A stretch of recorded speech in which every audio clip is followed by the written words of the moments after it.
வணக்க மக்களே, நாம இந்த ஆரோக்கியமான பதிவில் கொய்யாப்பழத்தில் நிறைந்துள்ள மருத்துவ நன்மைகளை பற்றி நம்ம விளக்கமாக பார்க்க போகிறோங்க. கொய்யாப்பழத்தை நீங்கள் நறுக்கி அப்படியே விதைகளோட உண்பது தான் அதனுடைய முழு நார்ச்சத்தையுமே உங்களுக்கு கொடுக்கும்னு தெரிஞ்சுக்கோங்க. இருந்தாலும் அதிகாலையில் வெறும் வயிற்றில் கொய்யாப்பழத்தை சாப்பிட்றத தவிர்த்துட்டு காலை உணவு சாப்பிட்டு முடிச்சதுக்கப்புறம் நீங்கள் கொய்யாப்பழம் எடுத்துக்கிறது, இல்லைனா மாலை நேர சிற்றுண்டியாக ஸ்நாக்ஸ் மாதிரி டைமில் நீங்கள் கொய்யாப்பழம் சாப்பிட்றது அப்படின்றது செரிமானத்திற்கு உங்களுக்கு மிகவும் நல்லதுங்க.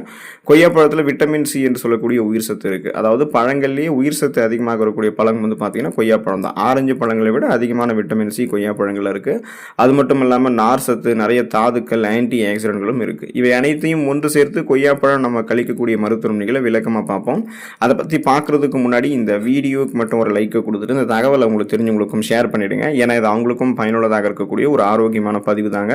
இது போன்ற அப்டேட்ஸ்கள் நீங்கள் தொடர்ந்து பார்க்கறதுக்கு நம்மளுடைய ஹெல்த் நியூஸ் தமிழ் சேனலை மறக்காம சப்ஸ்கிரைப் பண்ணி வச்சுக்கோங்க. பக்கத்தில் இருக்கக்கூடிய பெல் பட்டனையும் கிளிக் பண்ணி ஆல் அப்படின்ற ஆப்ஷனையும் செட் பண்ணி வச்சுக்கிட்டீங்க அப்படின்னா நாங்கள் போடக்கூடிய எல்லா அப்டேட்ஸும் உங்களுக்கு நோட்டிஃபிகேஷன் அடிக்கடி சேரும். சரிவாங்க மக்களே, இப்போ வீடியோக்குள்ள போயிடலாம். நோய் எதிர்ப்பு சக்தி திறனை அதிகரிக்கிறதுக்கு நீங்கள் கொய்யாப்பழங்கள் எடுத்துக்கொள்ளலாங்க. அதுக்கான காரணம் என்ன அப்படின்னா, கொய்யாப்பழங்களில் விட்டமின் சி என்று சொல்லக்கூடிய உயிர் சத்து மிக அதிக அளவில் இருக்கு. ஸோ இதுதான் பார்த்தீங்கன்னா நம்மளுடைய உடம்புகளில் நோய் எதிர்ப்பு சக்தி திறனை அதிகரிக்கக்கூடிய ரத்த வெள்ளை அணுக்கள், அதாவது ஒயிட் பிளட் செல்ஸை பார்த்தீங்கன்னா அதனுடைய உற்பத்தியை அதிகரிக்கிறதுக்கு உதவிகரமாக இருக்கும். இப்போ ரத்த வெள்ளை அணுக்கள் அதிகரிக்கப்படும் போது நோய் எதிர்ப்பு சக்தி திறன் அதிகரிக்கப்பட்டுச்சு அப்படின்னா நமக்கு இருக்கக்கூடிய சாதாரணமான நோய்களான சளி, காய்ச்சல், இருமல், தலைவலி இந்த மாதிரி நோய்கள் எல்லாம் நம்ம குணப்படுத்திக் கொள்ளலாம். சீசனெல்லாம் புதுசாக அட்டாக் ஆகக்கூடிய பாக்டீரியா, வைரஸ் போன்ற பருவகால தொற்று வியாதிகளிலிருந்து நம்மளுடைய உடலை பராமரித்துக் கொள்ளலாம். அதாவது ஒரு புதுவிதமான ஒரு நோய் கிருமி நம்மை தாக்கி ஒரு புதுவிதமான நோயை நமக்கு ஏற்படுத்தாது. ஸோ அந்த அளவுக்கு நம்மளுடைய இம்யூன் சிஸ்டம் அந்த நோய் எதிர்ப்பு மண்டலத்தையும் வலுப்படுத்திக்கிறதுக்கான ஒரு பாதுகாப்பை தான் நமக்கு பார்த்தீங்கன்னா இந்த கொய்யாப்பழம் கொடுக்கும்.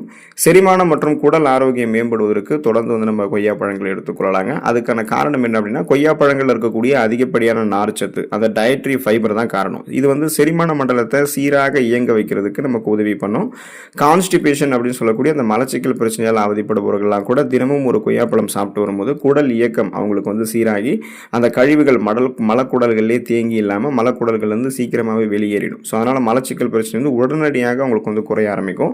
குறிப்பாக சொல்லணும் அப்படின்னா, அவங்க சாப்பிடக்கூடிய உணவுகளில் ஏதாவது நார்சத்து பற்றாக்குறை இருக்குது, அதனால் உணவு செரிமானமாகாமல் கழிவுகள் வெளியேறாமல் இருக்குது அப்படின்னா அவங்க கொய்யாப்பழத்தை எடுத்துக்கொள்ளும்போது அந்த டயட்ரி நார்ச்சத்து அவங்களுக்கு கிடைச்சது அப்படின்னா உணவு செரிமானம் எளிமையாகவே நடக்கும். ஊட்டச்சத்துக்கள் விரைவாக உறிஞ்சப்பட்டது போக மீதம் இருக்கக்கூடிய கழிவுகள் குடல்களிலிருந்து வெளியேற்றப்பட்டுவிடும். இதனால் அவங்களுக்கு சீரற்ற குடல் இயக்கம், கடுமையான மலச்சிக்கல், வயிற்று வலி, வாயு பிரச்சனை, வயிற்று பொறுமல், வயிற்று உப்புசம், இது மாதிரி வயிற்றுப்போக்கு, இது மாதிரி தொடர்பான செரிமானம் தொடர்பான பிரச்சனைகள் எதுவுமே இருக்காது. அவங்களுடைய வயிறும் ஆரோக்கியமாக இருக்கும், குடலும் நலமாக இருக்கும், ஒட்டுமொத்த செரிமான மண்டலமே வலுவாக இருக்கிறதுக்கெல்லாம் அவங்க கொய்யாப்பழத்தை எடுத்துக்கொள்ளலாங்க. நீரிழிவு நோயை கட்டுப்படுத்துவதற்கு கொய்யாப்பழம் எடுத்துக்கலாம். அதாவது சர்க்கரை நோயை நீங்கள் கண்ட்ரோல் பண்ணிக்கலாம். அதுக்கான காரணம் என்ன அப்படின்னா, கொய்யாப்பழத்தினுடைய கிளைசமிக் குறியீடு, அந்த கிளைசமிக் இண்டெக்ஸ் GI தான் காரணம். அது ரொம்ப ரொம்ப குறைவாக கொய்யாப்பழங்கள் இருக்குது. ஸோ கிளைசமிக் இண்டெக்ஸ் அப்படின்னா என்னன்னா, நாம் ஒரு உணவை எடுத்துக்கொள்ளும் போது அந்த உணவுகள் இருக்கக்கூடிய கார்போஹைட்ரேட் நம்மளுடைய உடலில் ரத்தத்தில் இருக்கக்கூடிய சர்க்கரையினுடைய அளவில் எந்த மாதிரி தாக்கத்தை ஏற்படுத்துது அப்படின்றத பொறுத்து கிளைசமிக் இண்டெக்ஸை கனெக்ட் பண்ணுவாங்க. ஸோ அந்த வகையில் கிளைசமிக் இண்டெக்ஸ் அதிகமாக இருக்கக்கூடிய உணவுகளில் சுகர் ப்ராப்ளம் இருக்கக்கூடிய பேஷண்ட் எடுத்துக்கொள்ளக்கூடாது. ஏன்னா அதில் கார்போஹைட்ரேட் அதிகமாக இருக்கும். அவங்க அதை எடுத்துக்கிட்டாங்கன்னா ரத்தத்தில் சர்க்கரையினுடைய அளவு இன்னும் அதிகப்படுத்தப்படுமே தவிர குறையாது.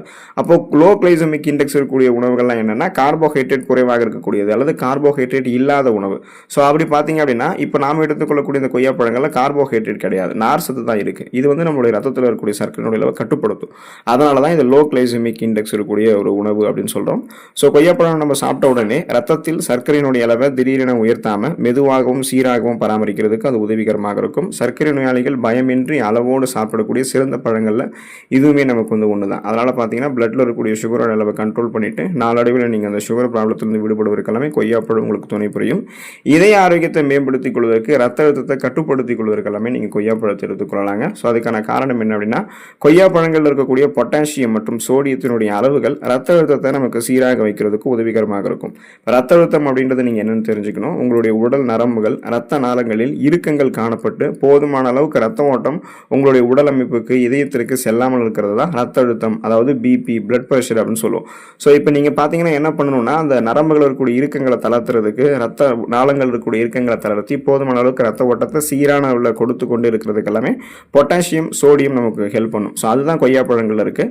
அதனால் பிபி ப்ராப்ளத்தை கண்ட்ரோல் பண்ணிக்கலாம். இப்போ பிபி ப்ராப்ளத்தை கண்ட்ரோல் பண்ணிட்டால் மட்டும் இதயம் ஆரோக்கியமாக இருக்குமான்னு கேட்டிங்கன்னா கிடையாது. ஏன்னா நம்மளுடைய ரத்த நாளங்களில் LDL அப்படின்னு சொல்லக்கூடிய தீங்கு தரக்கூடிய கெட்ட கொழுப்புகள் படிஞ்சிருந்தது அப்படின்னாலுமே போதுமான அளவுக்கு ரத்த ஓட்டம் இதயத்துக்கு செல்லாததால் இதயத்தினுடைய அதனுடைய செயல்பாடு வந்து சரியான அளவில் நடக்காததால் மாரடைப்பு, பக்கவாதம், இதய தமனிகளில் வீக்கம் ஏற்படுதல், இதய தசைகள் வலுவிழந்து போதல் போன்ற நிறைய பக்க விளைவுகள் ஏற்படும். அதனால் கொய்யாப்பழம் என்ன பண்ணும் அப்படின்னா அதனுடைய அந்த நார் சத்தை நமக்கு வந்து கொடுத்து நம்மளுடைய உடம்புகளில் ரத்த நாளங்களில் படிந்திருக்கக்கூடிய எல்டிஎல் அப்படின்னு சொல்லக்கூடிய அந்த கெட்ட கொழுப்பை குறைச்சி ஹெச்டிஎல் அப்படின்னு சொல்லக்கூடிய நல்ல கொழுப்பை அதிகரிக்க செஞ்சு இதய நோய்கள்லாம் வராமல் நமக்கு வந்து தடுக்குது. ஸோ இதனால் பார்த்தீங்க அப்படின்னா உங்களுக்கு நீங்கள் நலமாக உங்களுடைய இதயத்தை பராமரித்துக் கொள்ளலாம். அப்போ பிபி ப்ராப்ளம், கொலஸ்ட்ரால் ப்ராப்ளம்லாம் இல்லாமல் இதயத்தை பராமரித்துக் கொள்ளணும் அப்படின்னா கொய்யாப்பழத்தை எடுத்துக்கொள்ளலாங்க. ஸோ தொடர்ந்து கொய்யாப்பழத்தை எடுத்துக்கொள்ளுங்கள். அதில் கூடிய ஊட்டச்சத்துக்களை பெற்று நலமோடு வாழுங்க. அடுத்த ஆரோக்கியமான பதிவில் மறக்காமல் சந்திப்போம். நன்றி மக்களே.